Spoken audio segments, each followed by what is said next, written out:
Tidak ada pamrih yang sepadan untuk membayar jasa seorang ibu. Hal itulah yang dibuktikan dengan sebuah kisah berikut ini. Assalamualaikum warahmatullahi wabarakatuh. Salam sejahtera untuk kita semua. Kesempatan kali ini catatan KJP akan membahas sedikit tentang legenda tikus beranak manusia di Tidore. Namun sebelum lanjut, seperti biasa klik subscribe dulu ya. Buat saudara dong yang belum subscribe, agar katong bisa terus saling berbagi informasi menarik tentang Maluku.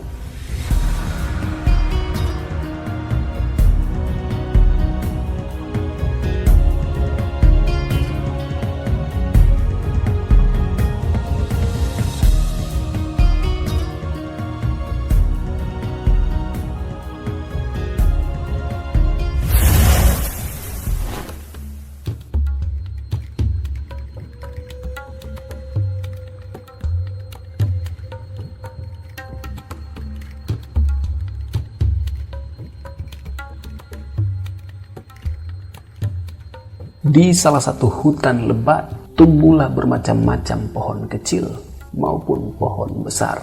Di samping semak belukar yang sukar ditembusi oleh manusia yang ingin lalu lalang di sana.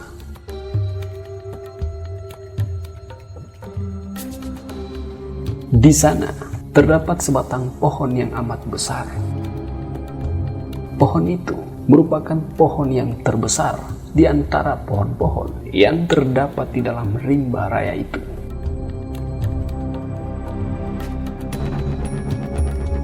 Karena demikian besarnya pohon itu, sehingga pada satu ketika ada sekelompok pemburu di sana. Mereka agak tercengang melihat pohon yang besar itu. Lalu timbullah keinginan mereka untuk mengetahui berapa besar batang pohon itu. Namun sangat disayangkan bahwa pada waktu itu tak seorang pun di antara mereka yang membawa alat pengukur yang dapat dipergunakan untuk mengetahui berapa besar lingkaran batang pohon itu. Namun karena keinginan mereka demikian besarnya untuk mengukur pohon itu, sehingga 5 orang di antara pemburu itu berdiri mengelilingi pohon tersebut. Kelima pemburu itu merentangkan tangan mereka sambil memeluk batang pohon itu. Setelah kelima orang itu memeluk pohon tersebut, ternyata bahwa besar batang pohon itu adalah 5 pelukan orang dewasa. Pohon itu besar, rindang, sehingga setiap orang dapat berlindung di bawahnya. Di bawah pohon itu, berdiamlah seekor tikus betina yang besar sekali. Setiap hari tikus itu pergi ke sana kemari di sekitar pohon itu untuk mencari makanan dan kembali ke sarangnya di bawah pohon itu. Demikianlah pekerjaan tikus betina itu setiap hari.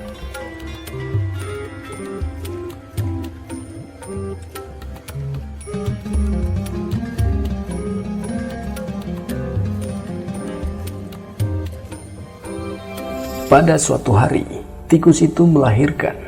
Namun yang dilahirkan itu bukanlah seekor tikus, tetapi seorang anak gadis yang cantik jelita.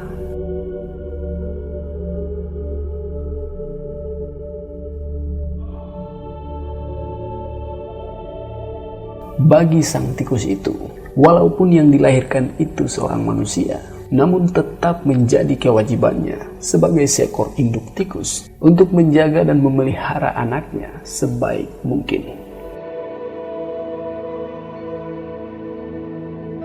Induk itu senantiasa membelai anaknya dengan penuh kasih sayang. Setiap hari ia mencari makanan guna kelangsungan hidup anaknya. Apabila induk tikus itu hendak pergi mencari makan, maka sebelumnya anaknya itu dibaringkan di bawah pohon berkasurkan daun-daunan.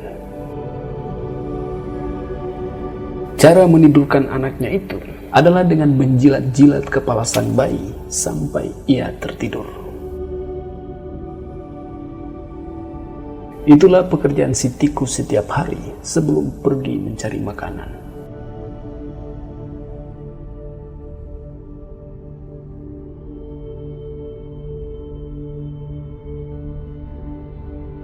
Tahun berganti tahun, anak gadisnya tumbuh menjadi dewasa, dan pada suatu waktu ia berjalan-jalan dalam hutan di sekitar pohon yang besar itu.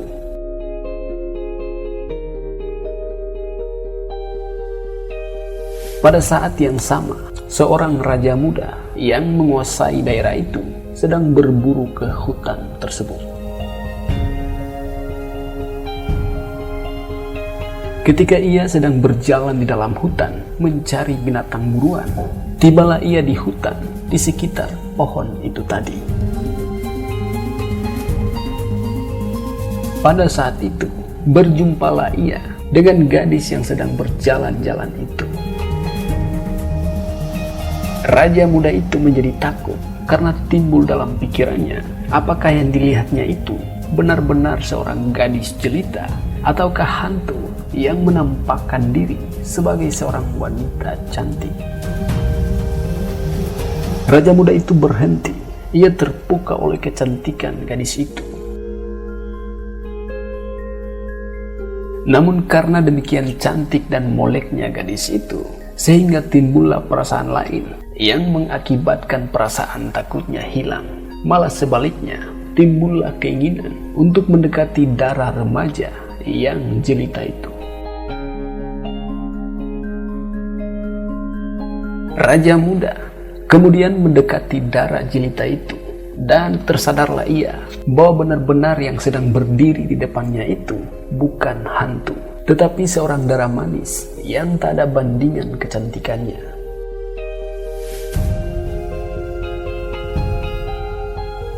Timbullah keinginan raja muda untuk mempersuntingkan gadis manis itu.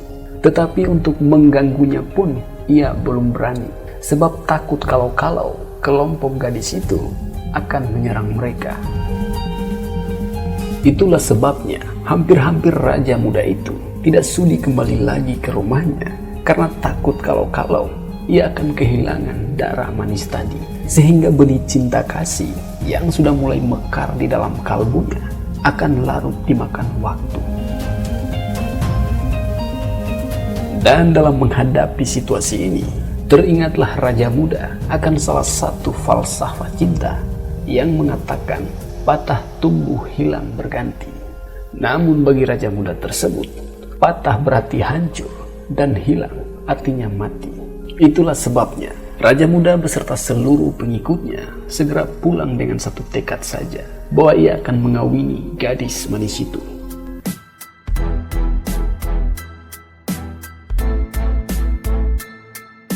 Setibanya di istana, maka keinginan raja muda ini segera disampaikan kepada ayahnya. Pada saat itu pula, ayahnya menitahkan seluruh hulu balang istana agar mencari orang tua anak gadis tadi, serta meminangnya untuk kebahagiaan anaknya.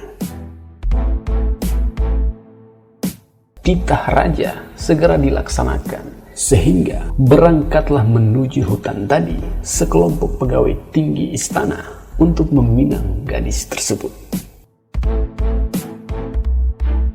Setibanya rombongan istana di tempat gadis tadi, yakni di bawah pohon besar itu, hanya dijumpai gadis jelita seorang diri, dan di sampingnya ada seekor tikus yang besar, sehingga tidak ada orang tua pun yang akan dijadikan tempat untuk meminang gadis itu.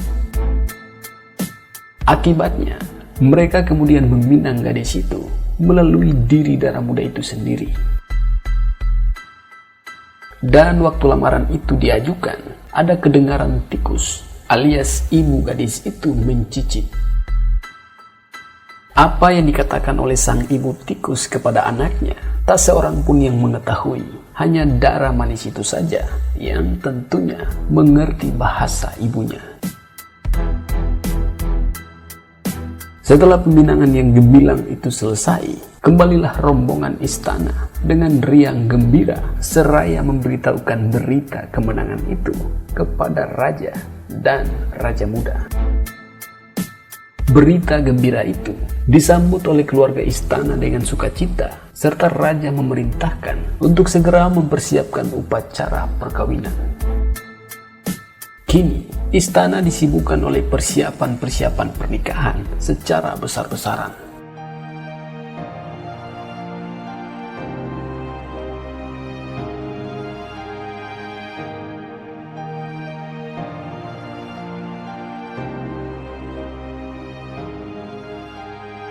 Sekarang, tibalah saatnya di mana perkawinan itu dilaksanakan, di mana keluarga istana tetap yakin bahwa orang tua sang gadis itu pasti ada, sehingga patut orang tuanya harus diundang untuk menyaksikan pesta perkawinan anaknya. Karena darah manis itu menandaskan kepada calon suaminya bahwa ibunya masih ada bersamanya. Memang hutan tempat darah manis beserta ibunya berdiam agak jauh dari istana calon suaminya, sehingga cukup jauh bagi ibunya untuk pergi menyaksikan perkawinan buah hatinya itu. Namun bagaimanapun jauh tempat itu adalah menjadi kewajiban ibunya untuk datang pada upacara pernikahan tersebut.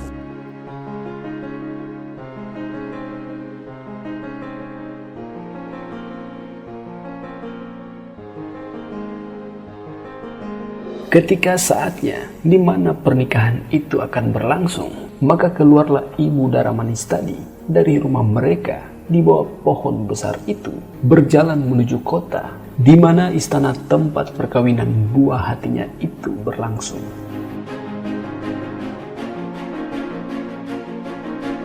Karena tempat itu jauh, maka berjalanlah ibu alias tikus itu menyusuri pantai menuju kota karena takut melalui jalan. Sebab di sana banyak terdapat musuh-musuhnya, ialah kucing yang telah mengancam hidupnya.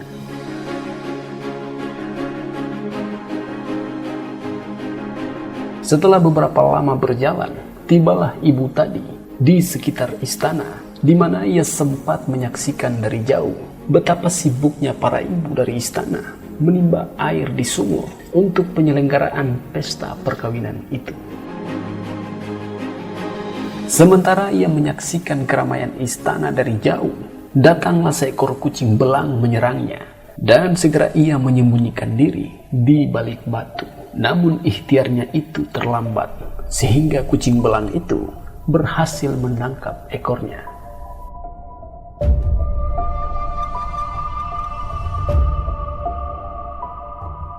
Tikus tadi lalu menjerit-jerit kesakitan di balik batu sambil berkata kepada para ibu yang sedang sibuk menimba air itu. Katakanlah kepada calon permaisuri bahwa ibunya kini berada di depan istana dan kini menderita kesakitan karena ditangkap kucing belang, dan supaya segera datang menolongnya.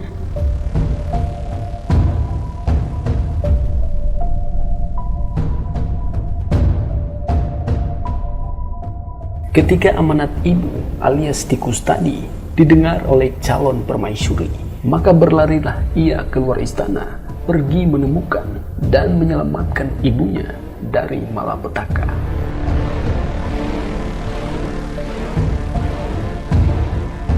Setelah ibunya diselamatkan, lalu dibawa ke istana, dan dengan penuh kerendahan hati di depan ribuan manusia dan para tamu, termasuk raja, berkatalah ia dalam bahasa Tidore. Mabiki kegira-gira mairimeme, malako kajango-jango, mamoda kasuo-suo, mangun ka kukuda. Artinya, ekornya yang panjang-panjang, matanya yang bernyala-nyala, mulutnya yang mencuat, hidungnya seperti hidung kuda. Tetapi walaupun demikian, dia adalah ibuku.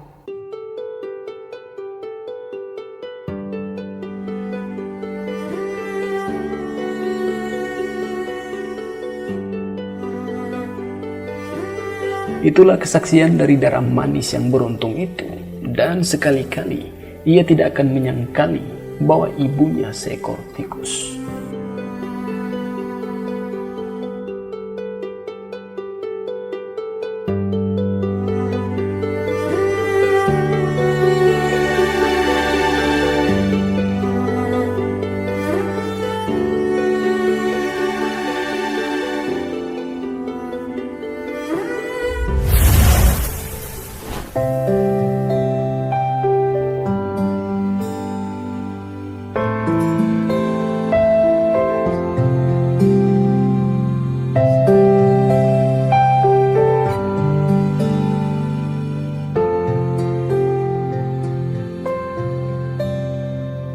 Itulah sedikit pembahasan atau informasi tentang legenda tikus beranak manusia di Tidore. Lebih dan kurangnya mohon maaf ya, dan semoga tayangan ini bisa bermanfaat. Akhir kata, wassalamualaikum warahmatullahi wabarakatuh. Salam damai.